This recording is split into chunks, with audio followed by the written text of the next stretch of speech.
வீடியோவில் பார்த்தீங்க அப்படின்னா ஒரு டேட்டாபேஸ் க்ரியேட் பண்ணி அதில் எப்படி டேபிள் க்ரியேட் பண்ணுறது பார்த்தோம். இப்போது அந்த டேபிளில் டேட்டாவை எப்படி இன்சர்ட் பண்ணுறது அப்படின்னு பார்க்க போகிறோம். ஸோ ப்ரோக்ராமிங் இல்லாமல் இங்கே எப்படி இன்சர்ட் பண்ணுறது பார்த்தீங்கன்னா அப்படின்னா நீங்கள் என்ன பண்ணலாம் அப்படின்னா 2 ஆப்ஷன் இருக்குது. ஒன்று வந்து SQL அப்படின்ற ஆப்ஷன் இருக்குது. இந்த இடத்துல நீங்கள் கொரி மூலியமாக எழுதலாம். இல்லை சார் நான் SQL விரும்பல UI மூலிமா இன்சர்ட் பண்ணணும் அப்படின்னா இந்த இடத்துல இன்சர்ட்னு ஒரு ஆப்ஷன் இருக்கும். இந்த இடத்துல வந்து உங்களோட ஐடி என்ன ஒன்று, ஓகேவா, பேர் என்ன,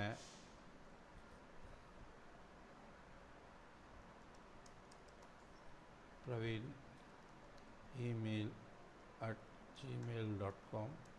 ஸோ என்னோடய பாஸ்வேர்டு வந்து 12345 கொடுத்து வந்து பார்த்திங்க அப்படின்னா கோ கொடுத்தீங்கன்னா ஆட்டோமேட்டிக்காக டேட்டா வந்து இன்சர்ட் ஆகிடும். உங்களோட கொரி என்னது ஆட்டோமேட்டிக்காக க்ரியேட் ஆகிடும். இப்போ போய் ப்ரௌஸ் போனீங்க அப்படின்னா உங்களோட டேட்டாஸை நீங்கள் என்ன பண்ணலாம் பார்க்கலாம். ஓகேவா?